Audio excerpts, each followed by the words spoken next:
பிள்ளையார்பட்டி ஸ்ரீ கற்பக பிள்ளையாரை வணங்குகிறேன். ஆதித்யாய சோமாய மங்களாய புதாயச குரு சுக்கிர சனிப்பெயர்ச்ச ராகுவே கேதுவே நமோ நம.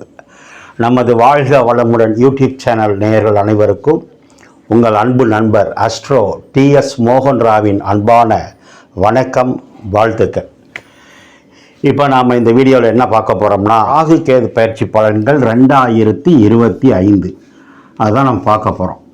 இவ்வளோ காலம் நம்ம ராகு கேது பயிற்சி பலன்கள், குரு பயிற்சி பலன்கள், சனி பயிற்சி பலன்கள், மாத பயிற்சி பலன்கள் எல்லாம் ராசிக்கு சொல்லிட்டு இருந்தோம். மேச ராசிக்கு எப்படி இருக்கும், ரிஷப ராசிக்கு எப்படி இருக்கும், அப்படியே 12 ராசிக்கு சொன்னோம். இப்போ இந்த ராகு கேது பயிற்சி வச்சு நம்ம என்ன சொல்ல போகிறோம் அப்படின்னா, உங்கள் ஜாதக பிரகாரம் இப்போ பயிற்சி ஆகிற இந்த ராகு கேது பயிற்சி எப்படி இருக்கும். அதாவது உங்களுக்கு ஒவ்வொருத்தருக்கும் ஒரு ஜாதகம் இருக்கும். அதில் ஜாதகத்தை எடுத்து வச்சுக்கோங்க. அதில் அம்ச கட்டத்தை பார்க்க வேண்டாம். ராசி கட்டத்தில் லெஃப்டில் ராசி கட்டம் ராசி நிலைன்னு போட்டிருக்கோம். அதில் இந்த 12 கட்டத்தில் சூரியன் எங்கேயாவது ஒரு கட்டத்தில் இருப்பார். இந்த 12 கட்டத்தில் சந்திரன் எங்கேயாவது ஒரு கட்டத்தில் இருப்பாங்க. செவ்வாய் ஒரு கட்டத்தில் இருக்கும். புதன் ஏதாவது ஒரு கட்டத்தில் இருக்கும். சமயத்தில் 2 கிரகம் 3 கிரகம் சேர்ந்து ஒரு கட்டத்தில் இருக்கும். இந்த கட்டங்களில் இருக்கும்போது சூரியன் ராகு இயக்குனா, அதாவது பார்த்தா, சூரியனுக்கு பார்வை இருக்கிறதுனால, சூரியனை இணைகிறதுனால, சூரியனை இயக்கிறதுனால இந்த ராகு கேது பயிற்சினால உங்களுக்கு என்ன நடக்குங்கிறத இப்போ சொல்ல போகிறேன். ரொம்ப முக்கியமான அப்படியே இருக்கும். இந்த ராகு பயிற்சி இந்த வருஷம் ஆகிறதுலேருந்து அடுத்த 1.5 வருஷத்துக்கு அந்த இங்கே கும்ப வீட்டில் இருப்பார். இந்த 1.5 வருஷத்துக்குள்ளே நான் சொல்கிறது அப்படியே நடக்கும். இதுக்கப்புறம் அது உங்கள் ஜாதகத்தில் என்ன தசை பற்றி நடக்குது அதெல்லாம் வேறு. இந்த ராகுனால, ஏன்னா ரொம்ப முக்கியமான கிரகம் ஜாதகத்தில் சனி பகவான், ராகு பகவான், கேது பகவான். ராகுனா யார்? முதல்ல அவருக்கு சொந்த வீடு கிடையாது. சாயா கிரகம் சொல்கிறது, நிழல் கிரகம் சொல்கிறது. அப்போ அவர் எந்த வீட்டுக்கு வர்றாரோ அந்த வீட்டை சொந்த வீடாக மாற்றிக்குவார். ஜாதக கட்டத்துலையும் அப்படி தான், கோச்சாரத்தில் வந்தாலும் அப்படி தான். இப்போ சொந்த வீடு இல்லாதவங்க என்ன பண்ணுறோம், வாடகை வீடை எடுத்து தங்குறோம், குடும்பம் நடத்துகிறோம். ஆனால் அந்த வாடகை வீடுகள் நம்ம இருக்கிற வரைக்கும் அந்த வீடு நம்ம வீடு தானே, அது மாதிரி தான் ராகு. அப்போது இப்போ இவ்வளோ காலம் எங்கே இருக்கார் ராகு பகவான்? மீன வீட்டில் இருந்தார். இப்போ எங்கே வர்றாரு? கும்ப வீட்டுக்கு வர்றாரு. ராகு பகவான் கும்ப வீட்டுக்கு வர்றாரு. கேது பகவான் கன்னி வீட்டிலேருந்து சிம்ம வீட்டுக்கு போகிறாரு. எப்போ சார் அப்படின்னா, வாக்கிய பஞ்சாங்க ரீதியாக 26ஆம் தேதி பயிற்சி, ராகு கேது பயிற்சி. திருக்கணித பிரகாரம் மே மாதம் 18ஆம் தேதி. ஒன்றும் பெரிய டிஃப்ரென்ஸ் இல்லை, 10-20 நாள் தான் டிஃப்ரென்ஸு. ஆனால் எப்படி இருந்தாலும் மீன வீட்டில் இருக்கிறவர் கும்பவடி தான் வர்றாரு. வாக்கியப்படி பார்த்தாலும் திருக்கணித பிரகாரம் பார்த்தாலும் கேதும் அப்படி தான் கன்னி வீட்டில் சிம்ம வீட்டுக்கு போகிறார். ஆக இந்த ராகு கேது பயிற்சினால் உங்கள் ஜாதக பிரகாரம் ராசிக்கு இல்லை, நான் சொல்ல போகிற கட்டத்தில் சூரியன் இருந்தாலோ அல்லது சந்திரன் இருந்தாலோ அல்லது புதன் இருந்தாலோ நான் சொல்ல போகிற பலன் அப்படியே நடக்கும். இந்த 1.5 வருஷத்துக்குள்ளே இது ஒரு வழிகாட்டுதல் தான், ஒரு எச்சரிக்கை தான், யாரையும் பயமுத்துறதுக்காக இல்லை. ஏன்னா ராகு அப்படின்னா போகக்காரன்னு சொல்கிறது, ராகு அப்படின்னா விரிவுபடுத்துறதுன்னு சொல்கிறது, ராகு அப்படின்னா மிகைப்படுத்துறதுன்னு சொல்கிறது. அதாவது இல்லாத இருக்கிற மாதிரியே ஒரு மாயை கிரகம், ஏமாற்று கிரகம். அதிர்ஷ்டத்தையும் கொடுக்கும் ராகு, பேரதிர்ஷ்டத்தையும் கொடுக்கும். அதே நேரத்தில் மதுக்கு ராகு தான். மது, மங்கை, சூது, தேவையில்லாத பிரம்மாண்டமான அதிர்ஷ்டம், குருட்டு வழி அதிர்ஷ்டம், இதெல்லாம் ராகு தான். அப்போ இந்த ராகு ரொம்ப ரொம்ப முக்கியமான ஒரு பயிற்சி.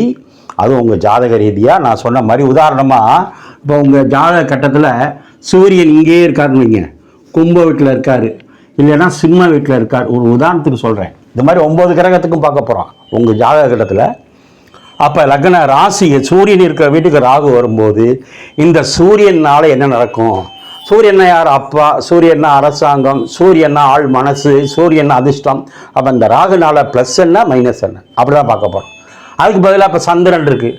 அப்போ ராகு பயிற்சி ஆகிறதுனால இப்போ சந்திரன் இங்கே இருக்குது அல்லது இங்கே இருக்குது அப்படின்னா, அந்த சந்திரனால் இந்த ராகு இணையும் போது என்ன பலன் அப்படி தான் பார்க்க போகிறோம். நேயர்கள் நீங்கள் 9 கிரகத்துக்கு இந்த மாதிரி பார்க்க போகிறோம். உங்கள் ஜாதக கிரகத்தை எடுத்து வச்சுக்கோங்க. இந்த பலன்கள் அனைத்தும் மிக சிறப்பாக அமையணும். இதை ஒரு வழிகாட்டியை வச்சுட்டு நீங்கள் முன்னுக்கு வரணும்னு கேட்டுக்கிட்டு இப்போ நம்ம வீடியோக்குள்ளே போவோம். நேயர்கள் நீங்கள் இப்போ தான் முத நம்ம நிகழ்ச்சியை பார்க்குறீங்க அப்படின்னா சப்ஸ்கிரைப் பண்ணிக்கோங்க, லைக் பண்ணுங்கள், ஷேர் பண்ணுங்கள், உங்கள் உறவினர் நண்பர்களுக்கு சொல்லுங்கள். யாருக்காவது எனக்கிட்ட ஜாதகம் பார்க்கணும்னா கீழே இருக்க நம்பருக்கு ஃபோன் பண்ணுங்கள். நான் வாட்ஸ்அப் நம்பர் தரேன், ஜாதகம் பார்க்கலாம். இப்போது நம்ம வீடியோக்குள்ளே போகலாமா? ஓம் நமச்சிவாய. அடுத்து சனி பகவானை பார்ப்போமா? உங்கள் ராசி கட்டத்தில் இப்போ நான் சொன்ன மாதிரி மேச வீட்டில் சனி பகவான் இருக்கிறாரான்னு பாருங்கள், இல்லை மிதுன வீட்டில் சனி இருக்காரான்னு பாருங்கள், அல்லது சிம்ம வீட்டில் சனி பகவான் இருக்காரான்னு பாருங்கள், அல்லது துலாம் வீட்டில் சனி இருக்காரான்னு பாருங்கள், அல்லது தனுசு வீட்டில் இருக்காரான்னு பாருங்கள், அல்லது கும்ப வீட்டிலேயே சனி இருக்காரான்னு பாருங்கள். இந்த 6 வீட்டில் ஏதாவது ஒரு வீட்டில் சனி பகவான் இருந்தால் இப்போ நான் சொல்ல போகிற பலன் கரெக்டாக இருக்கும். சனி ராகுவை கண்ட்ரோல் பண்ணுறாரா, ராகு சனியை கண்ட்ரோல் பண்ணுறாரா அப்படிங்கிறதெல்லாம் இப்போ பார்த்துருவோம். ராகுவும் சனியும் கிட்டத்தட்ட ஒரே மாதிரி வேலையை தான் செய்வாங்க, பெரிய வித்தியாசம் இருக்காது. ராகு வேலையை சனி பகவான் செய்வார், சனி பகவான் வேலையை ராகு செய்வார். சரி, சனின்னா முதல்ல யார்? உங்கள் ஜாதகப்படி 11ஆம் இடம் சித்தப்பாவை சொல்கிறது, அதுக்குள்ள கிரகம் சனி. அப்போது சனின்னா சித்தப்பாவுக்கு இப்போ சூரியன்னா எப்படி அப்பா, சந்திரன்னா அம்மா, செவ்வாய்னா சகோதரன் சொல்கிறோமோ அது மாதிரி சித்தப்பாவுக்குள்ள கிரகம் சனி. அப்போ சித்தப்பா பற்றி இப்போ ஒரு கேள்வி வரும் இந்த 1.5 வருஷத்துக்குள்ள. அடுத்து சனினா யார்? தொழில்காரன். அப்போ பிஸ்னஸ் மேன் யார்? சனி. அப்போ உங்கள் தொழிலை பற்றி ஒரு கேள்வி வரும். சனினா யார்? லேபர்ஸ், கடைநிலை ஊழியர்கள். அப்படி இருந்தால் அவங்களுடைய அவங்க சம்பந்தமாக ஒரு கேள்வி வரும். சனினா அந்நிய தேசம், அந்நிய பாஷை. ராகுனால அந்நிய தேசம். அப்போ வெளிநாடு போகிறத பற்றியோ வர்றதை பற்றியோ ஒரு கவலை வரும். அது சனின்னா உங்கள் வீட்டுக்கு தாப்பா, ஜன்னல், இதுக்கெல்லாம் சனி பகவான் வருவார். அடுத்து சனின்னா என்ன? திருட்டு பயம் வரும். சனின்னா என்ன? ஜெயிலுக்கும் வரும். ஆக இப்படி சொல்லிகிட்டே போகலாம். இப்போ முதல்ல சித்தப்பாவுக்கு பார்ப்போம். இந்த ராகு சனி இணையும் போது சித்தப்பா உடல்நிலையில் கவனம், அவருக்கு ஒரு மருத்துவ செலவு உண்டு, அல்லது வேறு ஏதோ பாதிப்பு இருக்கும், அல்ல ஏற்கனவே பாதிச்சிருந்தால் குணமாகி வருவார். சித்தப்பா வாழ்க்கையில் ஒரு மாற்றம் வரும். இங்கே சித்தப்பா கல்யாணம் ஆகலை சார்னா அப்போ கல்யாணம் ஆகும், அல்லது கல்யாணம் ஆகி பிரிஞ்சுருந்தாங்கன்னா ஒன்று சேருவாங்க. சித்தப்பாவுக்கு தொழிலே அமையலை சார்னா இப்போ தொழில் அமையும். சித்தப்பா வெளிநாடு போகிறது வர்றதெல்லாம் செஞ்சுக்கலாம். அப்போது ப்ளஸ்ஸும் இருக்குது, மைனஸும் இருக்குது. தொழில் இடம் மாற்றணும் சார், சித்தப்பா கடையை மாற்றணும் சார், சித்தப்பா வீட்டை மாற்றணும் சார், சித்தப்பா வீடு கட்டுறது, இது எது வேணாலும் பண்ணிக்கலாம். உங்களுக்கும் உங்கள் சித்தப்பாவுக்கும் உறவை ஏதோ ஒரு மன வருத்தம் வந்து அப்புறம் ஒன்று சேரும். அதை பார்த்துக்கிட்டு சுத்தமாகவே பேசலை சார் நாங்கள் 10 வருஷமாக அப்படின்னா இப்போ பேசுவீங்க. சித்தப்பாவுக்கு திருமணம், சித்தப்பாவுக்கு குழந்தை, இதெல்லாம் உண்டு சார். சரி, ஆனால் சித்தப்பாவை பற்றி ஒரு கேள்வி இருக்கும். அடுத்து சனினா யார் சொன்னேன்? ஆயுள்காரன். எல்லாருடைய ஜாதகத்திலையும் சனி பகவான் யார்? ஆயுள்காரன். அப்போ ஒரு ஆயுளுக்கு பயம், ஆயுளை பற்றி ஒரு கேள்வி, ஆயுள்னால உங்களுக்கு மன வருத்தம், ஆயுள்னால ஒரு பயம் ஒன்று இருக்குமானா இருக்கும், உங்களுக்கோ உங்கள் சித்தப்பாவுக்கோ. சரி, அடுத்து என்ன சொன்னேன்? சனின்னா பிஸ்னஸ் மேன். தொழில் மாற்றிக்கலாமா சார்? நான் ஒரு பிஸ்னஸ் பண்ணிக்கிட்டு இருக்கேன், வேறு தொழில் மாற்றிக்கலாமான்னு கேள்வி வரும். அல்லது தொழிலை விரிவுபடுத்தலாமா சார், டெவலப் பண்ணலாமா சார், இல்லைன்னா நான் இன்னொரு பிரான்ச் போடவா சார் அப்படிங்கிற கேள்வி வரும். ராகு சனி இணையும் போது உங்கள் தொழிலில் முதலாளியவோ இல்லை தொழிலாளியோ மாற்றிக்கலாமா சார்னா மாறுவீங்க. லேபரை மாற்றிக்கலாமா? மாற்றுவீங்க, இல்லை சேர்த்துக்குவீங்க. அடுத்து சனின்னா என்ன? அந்நிய பாஷை, புதுசாக ஒரு மொழி கற்றுக்க போகிறீங்க, எக்ஸ்ட்ரா ஒரு தொழில் கற்றுக்குவீங்க. வெளிநாடு போகலாமா? போகலாம். வெளிநாட்டில் இருக்கவங்க இங்கே வரலாமான்னா வரலாம், மாற்று கருத்து இல்லை. அடுத்து சனினா என்ன? லேபர் சொன்னேன், இப்போ தான் சொன்னேன் சனினா லேபர் அப்படின்னு. அப்போ தொழிலாளியை மாற்றுறது, வீட்டில் சமயக்காரங்களை மாற்றுறது, தோட்டத்தரோட வேலை பார்க்குற தோட்டக்காரனை மாற்றுறது, வாட்ச்மேன் சனி பகவான். அப்போ அவங்கள மாற்றுறது, இதெல்லாம் நடக்கும். இல்லைன்னா புதுசாக சேர்த்துக்கிறது நடக்கும். சனி என்பது ஆயுள்காரன் சொன்னேன், சனி சித்தப்பான்னு சொன்னேன், சனி லேபர் சொன்னேன். திருடன் யாருன்னா சனி பகவான் தான். அப்போ திருட்டு பயம் நடக்கும். உங்கள் வீட்லேயோ உங்கள் உறவுகள் வீட்லேயோ ஏதோ ஒரு பொருள் காணாமல் போகும். உங்கள் வீட்லேயும் நடக்கலை, பக்கத்துலேயும் உறவுலையும் நடக்கலைன்னா உங்கள் தெருவில் பக்கத்து வீட்டில் ஒரு திருட்டு பயம் நடக்கும். அடுத்து சனி பகவானை பற்றி பார்க்க போனோம்னா, ஒரு இறந்த செத்தவங்க வீட்டுக்கு போயிட்டு வருவீங்க, வீட்டுக்கு மட்டும் போக மாட்டீங்க, சுடுகாடு வரைக்கும் போயிட்டு வருவீங்க. அல்லது உங்கள் கண் எதிரே ஒரு உயிர் பெரியறதை பார்ப்பீங்க. அது மனித உயிராக இருக்கலாம், அல்லது வேறு ஏதாவது கால்நடை ஜீவனங்கள் உயிர் பிரிகிறதையோ அல்லது ஒரு ஆக்சிடென்ட் நடக்கிறதையோ பார்ப்பீங்க. இது நடக்கும். ஆக இந்த சனி ராகு இணைவு என்பது ப்ளஸ்ஸும் இருக்குது மைனஸும் இருக்குது. இதை எப்படி எடுத்துக்கணுமோ எடுத்துக்கோங்க. இதுவும் உங்களுக்கு எச்சரிக்கைக்காக தான். பெரிய பாதிப்பு. சனி ராகு இணையும் போது முடி நரைக்கும், சனி ராகு இணையும் போது டை அடிப்பீங்க, சனி ராகு இணையும் போது கண்ணுலையோ முகத்துலையோ கழுத்துலையோ ஒரு கருப்பு வளையம் ஒன்று விழுகும். இப்படி சொல்லிக்கிட்டே போகலாம். அப்போ இதுக்கு என்ன சார் பரிகாரம் அப்படின்னா, சனின்னா முதியவர்கள் தான். அப்போ முதியோர் இல்லங்களுக்கு உணவு வாங்கி கொடுக்குறது, முதியவர்களுக்கு சாப்பாடு வாங்கி கொடுக்குறது, உங்கள் செருப்பு தொலைஞ்சிரும் இல்லைன்னா செருப்பு அறுந்துடும், செருப்பை மாற்றிக்கிறது, ஷூ மாற்றிக்கிறது. அப்போ முதியோர்களுக்கு காலனி செப்பல் வாங்கி கொடுக்குறது. சார் உங்கள் வீட்டில் மாடிப்படி வேலை பார்ப்பீங்க, மாடிப்படி டேமேஜாக இருக்கும், மாடிப்படி வேலை பார்ப்பீங்க, இல்லை மாடிப்படியே இல்லைன்னா மாடிப்படி கட்டுவீங்க.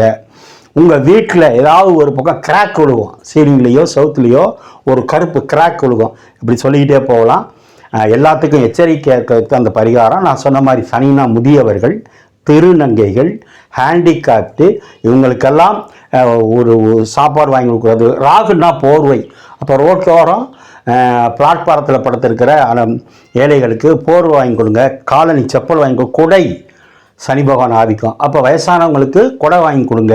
இதெல்லாம் செஞ்சால் அந்த பாதிப்பு குறையும். நான் சொல்லியிருக்க வழிகாட்டுதலை பாருங்கள். அடுத்த வருஷம் நீங்களே சொல்லுவீங்க. அடுத்து ராகு மேலே ராகு போனால் அல்லது ராகு இருந்தால் பார்ப்போமா? இப்போ ராகு பகவானை பார்ப்போம். ஆல்ரெடி ராகு பகவான் இப்போ கும்ப வீட்டுக்கு வந்திருக்காரு.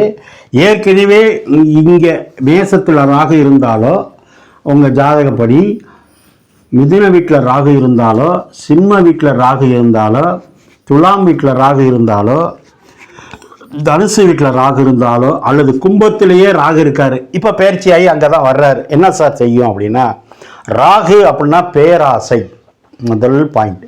ராகுன்னா சொந்த வீடு இல்லாதவர். ஏற்கனவே சொன்னேன், சொந்த வீடு சொந்த கட்டத்து. எல்லா கிரகத்துக்கும் குருவுக்கு 2 வீடு இருக்குது, செவ்வாய்க்கு 2 வீடு, சூரியனுக்கு 1 வீடு, இப்படி இருக்குது. ஆனால் சொந்த வீடு இல்லாத கிரகம் எதுன்னா ராகு. அப்போ வாடகை வீட்டில் இருக்கிறவங்க இந்த வாடகை வீட்டை விட்டுட்டு வேறு வாடகை வீட்டுக்கு போகலாமான்னு எண்ணம் இப்போ வரும். அல்லது வாடகை வீட்டில் இருக்கிறவங்க புதுசாக வீடு கட்டி போகலாமாங்கிற எண்ணம் வரும். லைன் வீடு வச்சுருக்கேன் சார், அப்பார்ட்மெண்ட் வச்சுருக்கேன், வாடகைக்கு ஆள் வரலைன்னா அந்த வீட்டுக்கு ஆள் வரும். அல்லது வாடகை வீட்டில் இருக்கவங்க சொந்த வீட்டுக்கு போகலாமான்னு கேட்குற கேள்வி, அல்லது அந்த வீட்டையே விலைக்கு வாங்கலாமாங்கிற கேள்வியும் வரும். ஆக வாடகை வருமானம் உண்டு. அது வாடகை வீட்டில் குடியிருக்கிறவனால ஒரு பிரச்சனையும் வரும், மறந்துடக்கூடாது. ரைட். அப்போ ராகுன்னா பேராசை. சூதாட்டத்துக்கு போயிடக்கூடாது. ஏன்னா இவர் லாட்ரி டிக்கெட்டுக்கு போயிடக்கூடாது, ஷேர் மார்க்கெட்டுக்கு போயிடக்கூடாது. சூதாட்டம், லாட்ரி டிக்கெட்டு, ஷேர் மார்க்கெட், இதிலெல்லாம் எச்சரிக்கை, கவனம். ஏன்னா ராகு தூக்கி விட்டு அடிச்சு விட்ரும். விட்டதை பிடிக்கிறேன்னு அப்புறம் வீட்டில் இருக்க பாத்திரம் பண்ணா நகை நட்டு எல்லாம் போயிடும். ராகு அப்படின்னா விஷம்னு அர்த்தம். அப்போ வீட்டுக்குள்ளே விஷ ஜந்துக்கள் வரும். பள்ளி வந்துச்சு, பூரா வந்துச்சு, கரப்பா வந்துச்சு, தேள் வந்துச்சு, உடம்புல அரிப்பு வந்துச்சு, உடம்புல தடுப்பாக வந்துச்சு, உடம்புல ஸ்கின் அலர்ஜி நோய் எல்லாம் இந்த ராகு தான். அப்போது இப்போ நான் சொல்கிற இடத்துல ராகு இருந்து இப்போ பயிற்சி ஆகிற ராகு குப்பத்துக்கு வந்தால் இவ்வளவுலையும் எச்சரிக்கையாக இருக்கணும். இப்போ தான் சொன்னேன் சூதாட்டம் சொன்னேன். அப்போ யார் வீட்டில் இருக்குது? சனி வீட்டில் இருக்குது. சனின்னா இப்போ தான் சொன்னேன் ஜெயிலு, போலீஸு, தண்டனைன்னு சொன்னேன். அப்போ பெருக்கி விடுறோம். கவனம் கவனம் கவனம். ராகுன்னா தோல். அப்போ உங்கள் தோலில் அரிப்போ கட்டியோ கொப்பளமோ வரும். ராகுன்னா என்ன சார்? பேசுகிற இடம் ராகு. அப்போது அந்த இடத்துல பல்லு கேப் விழுகிறது, பல்லுக்கு மருத்துவம் பார்க்கறது வரும். செவ்வாய்க்கும் வரும், இதுக்கும் வரும், சனிக்கும் கூட வரும். அடுத்து பார்த்தீங்கன்னா ராகுன்னா வெளிநாட்டு தொடர்பில் பணம் வரும், ஷேர் மார்க்கெட்டில் பணம் வரும். ஆனால் எல்லாமே அளவோடு இருக்கணும். சூதாட்டம் தான் மெயின். லாட்ரி டிக்கெட்டில் மாட்டிக்கக்கூடாது, சூதாட்டத்தில் மாட்டிக்கக்கூடாது, கவுத்துரும் உங்களை. சரி, வெளிநாட்டு தொடர்பில் பணம் வரும். அல்லது பண்ணாமல் இருந்தீங்கன்னா இப்போ பண்ணிக்கலாம்.